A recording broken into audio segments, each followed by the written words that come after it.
You want to live in a well-maintained, peaceful community, a place where your property holds its value, the neighborhood looks clean, and everyone follows the same basic rules.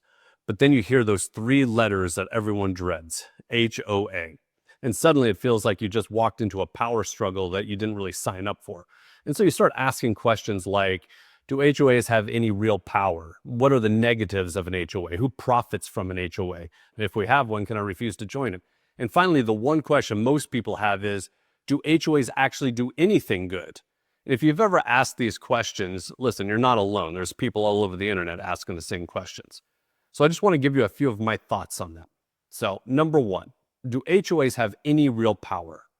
Well, yes, of course. HOAs have contractual power, but not governmental power. So when you buy a home in a community governed by an HOA, you agree to the CC&Rs. That's the covenants, conditions, and restrictions. These are legally binding documents. I get it though. Sometimes the board gets power hungry or has a personal vendetta against community members and they look for any excuse to fine you. And that's not the power anyone wants to sign up for. So yes, they do have contractual power, but it's true that they can take it to the extreme. Number two, what are the negatives of an HOA? Negatives usually fall into two categories. Number one is just poor leadership. Boards made up of power-hungry or untrained volunteers. Simply put, people that just don't know what they're doing, and the power goes to their head. Number two is lack of transparency over financials, rule enforcement, vendor decisions. They all sometimes feel like a black box, right? You just can't find any information. So when the HOA has a bad reputation or when the community gossips about certain board members, everything starts to feel punitive. You wonder where your dues go, why rules seem arbitrary, or why one homeowner gets away with something while another gets just a nastygram or something, a fine over it. So here's a helpful solution. Yes, there is helpful solutions.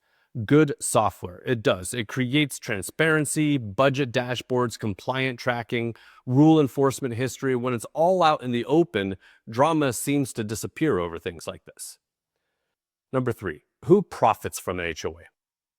Let's bust a myth here. HOAs are not for-profit businesses. They are nonprofit corporations created to manage shared responsibilities. But property management companies and property managers can profit. They profit big sometimes as much as 10, 20, 30% of your overall budget. And some of them own the vendors they hire. That's where you really need to pay attention. So you need to watch out for things like overpriced landscaping contracts, vendor kickbacks, management fees with no deliverables. This is a growing concern among homeowners and board members. You pay a management company, but the board feels like they do all the work by themselves. So here's a solution. Solium's automation tools eliminate unnecessary administrative overhead. AI takes care of the repetitive, time-consuming tasks that bog boards down, right? Vendor tracking, bid collection, document management. So you don't need a full-time manager. That's why Solium is drastically more affordable than a property management company, but often delivers a lot more clarity. All right, question number 4. Can I refuse to join an HOA? If you buy a home in a mandatory HOA, you're in. You can't opt out. You can refuse, however, to follow the rules, but you'll face fines, liens, or even lawsuits. Your only real choice, choose whether to buy into an HOA neighborhood in the first place. If you hate the idea of having anyone tell you what you can or can't do with your home or your property, don't buy into an HOA. I both sympathize and chuckle a little bit when people buy into an HOA but then complain about the rules. So here's a tip for you. Before you buy, read the CC&Rs. If the rules are ones you can live under, you might be okay. Ask anyone in the neighborhood you can get in touch with or search anything you can find online about the community.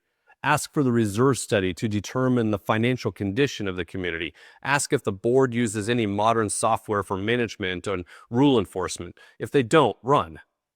All right, question number 5.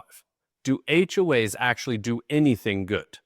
Well, yes, when they're run well. A well-managed HOA keeps the neighborhood clean and consistent, enforces standards that protect property values, manages shared assets like pools and streets and roofs, and handles disputes fairly, again, if equipped with the right tools. In fact, communities with healthy reserve funds, meaning that they are financially healthy, and clear communication tend to have a higher resale value and less internal drama in the neighborhood. So why HOAs feel broken even when they're not? HOAs are supposed to promise structure to the community, shared amenities, community upkeep, and consistent standards. But you might feel like you're giving up freedom, facing petty rules, or watching your dues disappear into a budget black hole. And let's be honest, most people don't mind paying for something that's useful. What they hate is paying into a system that feels opaque, unaccountable, or even worse, abusive. So how do you spot a functional HOA? Want to know if an HOA is functional or not? Look for these signs. Are the financials up to date and easy to access? Is communication consistent and respectful? Are architectural and rule enforcement decisions clearly documented? Do vendors and contractors seem vetted, fair-priced, and accountable? Is there a reserve study, and is it being followed? To sum it up, we're talking about clarity, and clarity is what most HOA boards are missing. Listen, I'm not here to sell you on HOAs. That's your decision if you want to buy into one. I'm just here to shine a light on what works and what doesn't, and how to tell the difference. Because when an HOA is run well, it can make some people's life better. But when it's poorly, it just becomes a micro dictatorship with landscaping rules. So here's a smarter way to run a community. Here's the bottom line. HOAs aren't inherently good or bad. They're as strong or as broken as the people and the tools running them. Solium was built to make good boards better and bad boards fixable. If you want less drama, more transparency, and tools to turn chaos into clarity or whatever other iteration you want, you know where to find us. Explore more at solium.com.